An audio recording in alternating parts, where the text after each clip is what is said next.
Hello everyone, welcome to this video. और आज की हमारी इस वीडियो का टॉपिक है टेंसेस। देखो, टेंसेस की आपको बहुत सारी वीडियोस यूट्यूब पे मिल जाएंगी। अगर आप एंड तक बने रहेंगे तो आपको एक्चुअली में समझ आएगा कि टेंसेस के जो ये टाइप्स हैं, ये जो सारे लिखे हुए हैं, इनमें डिफरेंस क्या है। ओके, आज की इस वीडियो में मैं इन टाइप्स को कवर करूंगी। जो मेरा पार्ट 1 रहेगा टेंसेस की वीडियोस का, वो रहेगा कि इन टेंसेस के बीच डिफरेंशिएट कैसे करना है। बच्चों को टेंसेस के बारे में सिर्फ यही पता है कि प्रेजेंट में इज एम आर का यूज होता है, पास्ट में वॉज वर और फ्यूचर में विल। यहाँ तक उन्हें लगता है कि सिर्फ इतना ही है टेंस, बट नहीं। हम इसे डिटेल में समझेंगे, इसको अप्लाई अपनी डेली लाइफ में कैसे करना है, हमारी इंग्लिश इससे कैसे इंप्रूव हो सकती है, हर चीज हम इस वीडियो में समझेंगे, डिस्कस करते हैं। सिंपल प्रेजेंट हम तब यूज करते हैं जब हम डेली रूटीन की बात कर रहे हो, ठीक है, या फिर फैक्ट्स की, और जब यूनिवर्सल ट्रूथ की भी हम बात करते हैं तो हम सिंपल प्रेजेंट का यूज करते हैं। सिंपल प्रेजेंट का मेन इंडिकेशन ये है कि इसके पीछे इन सेंटेंसेस में लास्ट में ता ते ती आता है। जैसे कि मैं पढ़ाती हूँ, या फिर मैं स्कूल जाती हूँ। ओके, सन ईस्ट में राइज होता है। तो आपने देखा होगा कि इन सारे सेंटेंसेस में लास्ट में क्या आ रहा है, ता ते ती। ओके, तो जब भी हम लास्ट में ता ते ती हमारे माइंड में क्लिक होता है कि हमें ये बोलना है, तो हम सिंपल प्रेजेंट का यूज करते हैं। इसका रूल क्या है, सब्जेक्ट प्लस वर्ब की फर्स्ट फॉर्म के साथ लगाना है एस या फिर ईएस प्लस ऑब्जेक्ट। इसको अच्छे से समझते हैं। सब्जेक्ट क्या होता है? सबसे पहले सब्जेक्ट वो होता है जिसके बारे में हम बात कर रहे हो, ठीक है। अगर हम बात करें सब्जेक्ट, फॉर एग्जांपल हम यूनिवर्सल ट्रूथ लेते हैं, दैट इज सन। ओके, तो सन इज सब्जेक्ट, जिसके बारे में बात हो रही है वो सब्जेक्ट होता है। वर्ब की first form, that is rise. अब हमने ये देखा, अब एक बात ध्यान रखना, अब इसके साथ एस सूट करेगा या फिर ईएस, तो इसके साथ तो एस जाएगा। ओके, ईएस हम नहीं लगाएंगे। Sun rises in the east. Are you getting my point? Sun rises in the east, ये सारा हमारा हो गया ऑब्जेक्ट कि क्या बात हो रही है। ये हमारी होगी वर्ब, वर्ब के साथ एस या फिर ईएस, और सब्जेक्ट हो गया हमारा सन। अगर हम एक और एग्जांपल ले, जैसे मैं पढ़ाती हूँ, मैं लिखूंगी आई टीच। यहाँ पे खत्म होगी, मैं पढ़ाती हूँ की इंग्लिश यही है सिर्फ, आई टीच। अब आप देखो, मैंने इसके साथ एस और ईएस तो लगाया ही नहीं। अब आप एक बात ध्यान रखना कि जो ये रूल है ना, एस और ई एस वर्ब के साथ सिर्फ तभी लगेगा अगर हमारा सब्जेक्ट क्या है, सिंगुलर। बट यहाँ पे अब आप कहोगे कि जो आई है वो भी हमारा क्या है, सिंगुलर। आई एक ऐसा सिंगुलर है, अपने आप को क्या मानता है वो, प्लूरल। ओके, प्लूरल क्या होते हैं, एक से ज्यादा, एक से ज्यादा, लाइक दे, वी, उसी कैटेगरी में आई अपने आप को मानता है। तो जो आई है ना, वो अपने साथ एस और एस नहीं लगाता। आई टीच, ठीक है। अगर मैं इसके साथ ऑब्जेक्ट जोड़ना चाहूं तो मैं जोड़ सकती हूँ, आई टीच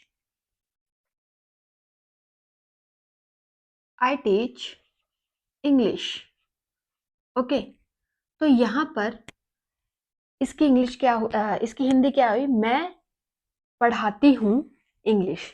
ओके, नाउ एक और एग्जांपल हम लेते हैं। ज्यादा से ज्यादा जो ग्रामर होती है ना, वो ज्यादा एग्जांपल लेने से ही समझ आती है। ओके, तो एक और एग्जांपल लेते हैं, जैसे वे, दे इज प्लूरल, वो खेलते हैं या वे खेलते हैं, तो ताते ती आ रहा है एंड में, ठीक है। आ, वे बहुत सारे हैं, दे, तो वर्ब के साथ हम एस और एस लगाएंगे या फिर नहीं, नहीं लगाएंगे। तो उस केस में आएगा दे प्ले, वे खेलते हैं। हम ऑब्जेक्ट आगे से जोड़ सकते हैं, ऐसा कोई दिक्कत नहीं है। They play football. Okay, way football खेलते हैं। पर अगर कोई एक जना फुटबॉल खेल रहा है, सिंगुलर फुटबॉल खेल रहा है, तो उस केस में क्या होगा,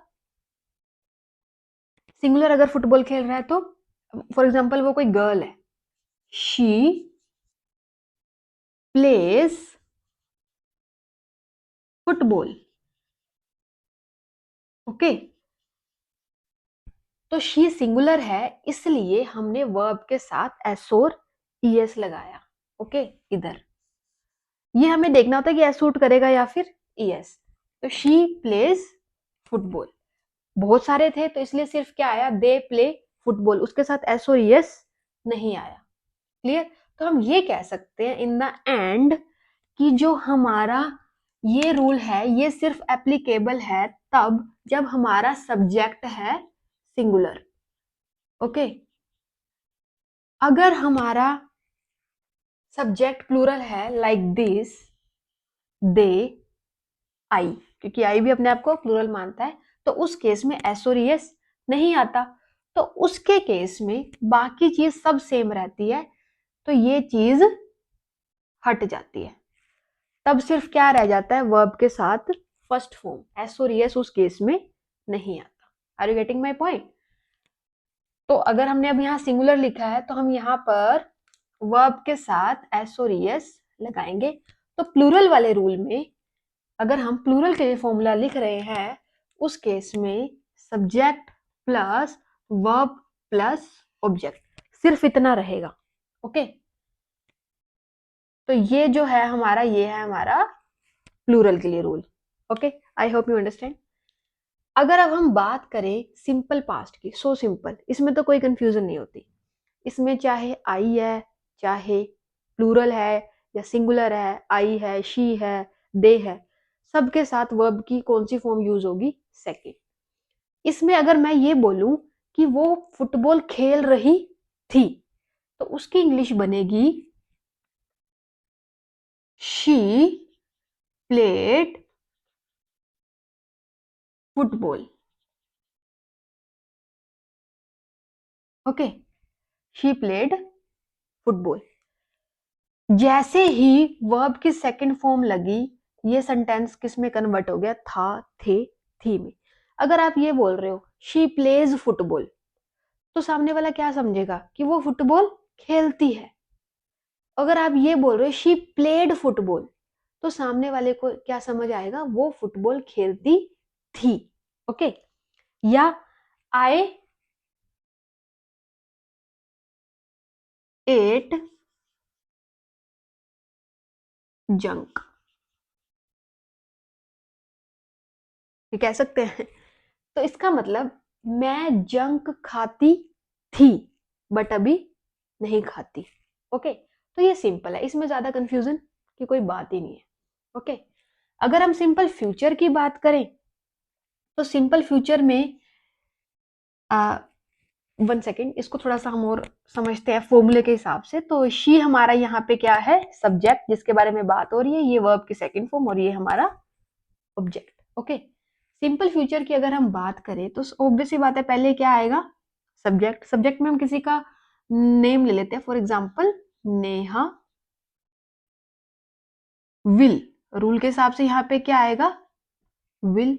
इधर क्या लिखा है, वर्ब की फर्स्ट फॉर्म। वर्ब की फर्स्ट फॉर्म जैसे नेहा जाएगी, ठीक है, नेहा जाएगी, पीछे क्या आ रहा है, गा गे गी, तो हम कहाँ जाएंगे, सिंपल फ्यूचर की तरफ, गा गे गी। ठीक है, फिर हम रूल देखो, जो ये चीज है ना, ये अगर आप डेली अपनी डेली लाइफ में यूज करेंगे, इससे आपकी इंग्लिश भी इंप्रूव होगी। और आप इसको देखो, टेंसेस जो है मेनली जब तक आप इसको अप्लाई नहीं करोगे अपनी लाइफ में तो ये आप भूल जाओगे, आपको हर बार नए सिरे से करने पड़ेंगे। और डोंट वरी, अभी हम इसको कंटिन्यू करते हैं। तो Neha will go, object Neha will go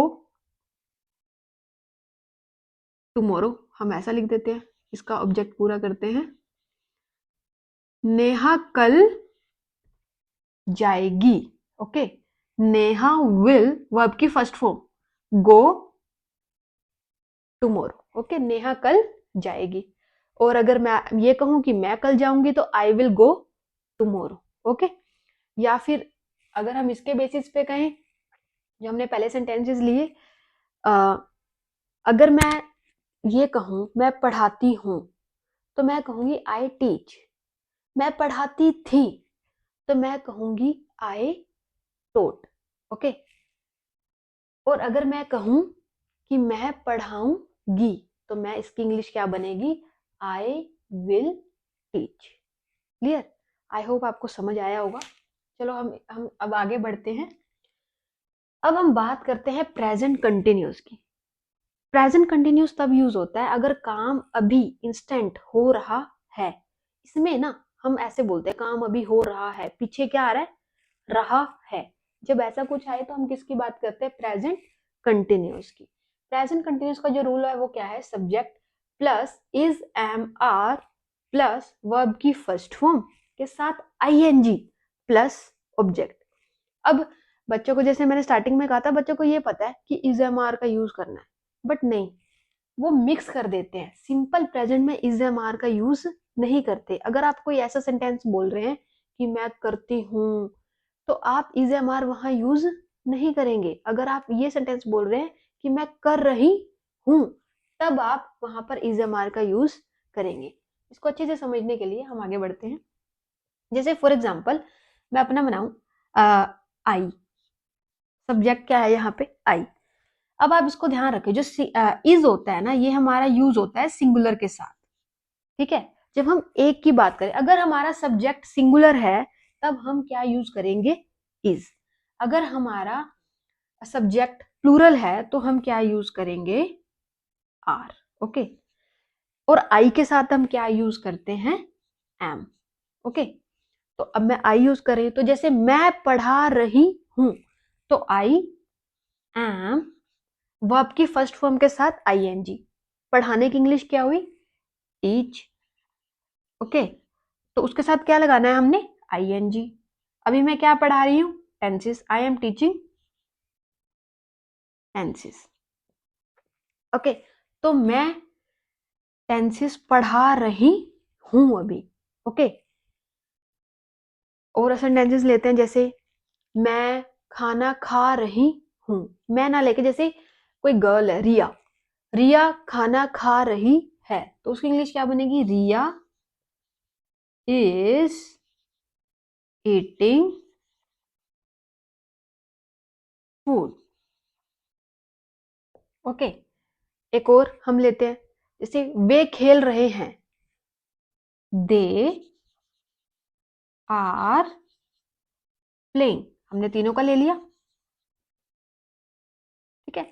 तो इसका यूज प्रेजेंट कंटिन्यूस का तब होता है जब अगर काम अभी हो रहा है। अब हम बात करते हैं पास्ट कंटिन्यूस की, जो काम हो रहा था।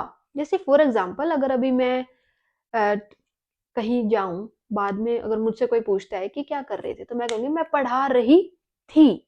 ठीक है? तो तब मैं कहा जाऊंगी, पास्ट कंटिन्यूस की तरफ, मैं पढ़ा रही थी। तो मैं यूज करूंगी आई वॉज टीचिंग। मैं पढ़ा रही थी। रूल कैसे समझते हैं इसको, आई वॉज, देखो हाँ, इसमें एक चीज ध्यान रखना, सिंगुलर के साथ हम क्या यूज करते हैं, वॉज, और प्लूरल के साथ क्या यूज करते हैं, वर। अब मैंने पहले क्या कहा था कि आई तो अपने आप को क्या मानता है, प्लूरल, तो हम उसके साथ वोज क्यों लगा रहे हैं। वो जो रूल है ना, वो उसका सिर्फ प्रेजेंट के केस में है। ओके। तो अभी हम बात करेंगे कि मैं पढ़ा रही थी, आई वॉज टीचिंग। ओके। तो ऑब्जेक्ट हम इसको लगा लेते हैं, आई वॉज टीचिंग टेंसेस। मैं टेंसेस पढ़ा रही थी। ओके। वे सो रहे थे। ठीक है? और हम ये कह सकते हैं कि राहुल सो रहा था, तो हम ऐसा लिख लेते हैं, राहुल, ये तो हमने अगेन वोज वाला ले लिया। चलो, Rahul was, Rahul is subject here and was, because Rahul यहाँ पे सिंगुलर है, इसलिए हमने क्या यूज किया, वोज। ओके। क्योंकि वोज जो है वो सिंगुलर के साथ यूज होता है, जैसे मैंने पहले कहा, राहुल वोज, राहुल सो रहा था। राहुल वोज, वर्ब क्या बनी, सोने की इंग्लिश स्लीप, उसके साथ हम क्या लगाएंगे, आईएनजी। राहुल वॉज स्लीपिंग, एक वर्ब वाला लेते हैं। ओके। वे खेल रहे थे। Okay. They were playing. Okay, अब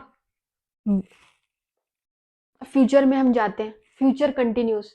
तो वहां अगर हमारे माइंड में ना ये काम हो रहा होगा, ठीक है, वो खाना खा रहे होंगे, ठीक है, वो जा रही होगी, ऐसा कुछ हमारे माइंड में आता है जब, तो हम किसकी तरफ जाते हैं, फ्यूचर कंटिन्यूस की तरफ। तो इसका रूल क्या है, सब्जेक्ट प्लस विल के साथ वर्ब की first form plus I N G plus object. Okay, तो हम इसको अच्छे से लिखते हैं कि एक हम एग्जाम्पल बनाते हैं, लाइक कोई सोच रहा है कि शिवानी पढ़ा रही होगी। ओके, तो हम क्या कहेंगे, शिवानी, ओ वन मिस्टेक इज देयर, यहाँ पे साथ में विल के साथ बी भी आता है, तो शिवानी विल बी टीचिंग, वो पढ़ा रही होगी, ठीक है। तो इस केस में जब रहा होगा, रही होगी, इस टाइप के केसेस में हम क्या यूज करते हैं, फ्यूचर कंटिन्यूस। तो इसको मैं एक छोटा सा आपको रिकैप देना चाहूंगी ताकि आपको कंफ्यूजन ना हो। तो अगर डेली रूटीन की आप बात करो, काम रेगुलर बेसिस पे होता है, बच्चा स्कूल डेली जाता है, ओके, तो हम यूज करेंगे सिंपल प्रेजेंट, ठीक है। Child, child is singular, singular के साथ क्या आता है, एस या फिर ईएस, बच्चा स्कूल जाता है, child goes to school, okay. बच्चे स्कूल जाते हैं, चिल्ड्रन, उसके साथ गोज नहीं आएगा, children is plural here, okay, तो उसके साथ क्या आएगा, children will go to school. और अगर यही हम इसको प्रेजेंट कंटिन्यू से कंपेयर करें, बच्चे स्कूल जा रहे हैं, ठीक है, चाहे वो रेगुलर बेसिस पे जाते हैं या नहीं जाते। अगर हम ऐसा बोलना चाह रहे हैं कि बच्चे स्कूल जा रहे हैं, तो हम क्या लगाते हैं, प्रेजेंट कंटिन्यूस। तो वहां पे इंग्लिश होती है children are going to school, okay. तो ये थोड़ा ना, जब हम सेंटेंस को बोलते हैं वहां उसका टेंस भी चेंज होता है। अगर हम सिंपल पास्ट की बात करते हैं, जैसे बच्चे स्कूल गए थे, ठीक है, तो उस केस में हम क्या यूज करेंगे, सिंपल पास्ट, चिल्ड्रन, जाने की, गो की सेकंड फॉर्म वेंट, ओके। तो बच्चे स्कूल गए थे, चिल्ड्रन वेंट टू स्कूल। जैसे ही किसी ने वेंट बोला, हमारे माइंड में क्लिक हुआ सेकंड फॉर्म है। ये डेली प्रैक्टिस से होगा, मैं बार बार कह रही हूँ। बच्चे स्कूल गए थे, तो हमें समझ आ गया, चिल्ड्रन वेंट टू स्कूल। बच्चे स्कूल जाएंगे, children will go to school. वैसे ही पास्ट कंटिन्यूस, बच्चे स्कूल जा रहे थे, children were going to school. Future continuous, बच्चे स्कूल जा रहे होंगे, जैसे हम फ्यूचर में गए कि कल इस टाइम बच्चे स्कूल जा रहे होंगे, तो children will be going to school, okay. I hope आपको समझ आया होगा, और आपको ये भी समझ आया होगा कि इनको डिफ्रेंशिएट कैसे करते हैं, कौन सा टेंस कहाँ लगाते हैं, सारों को मिक्स नहीं करते। अगर आपको समझ आया, अच्छा लगा, तो आप मेरा नेक्स्ट पार्ट भी देखना, ओके। Till then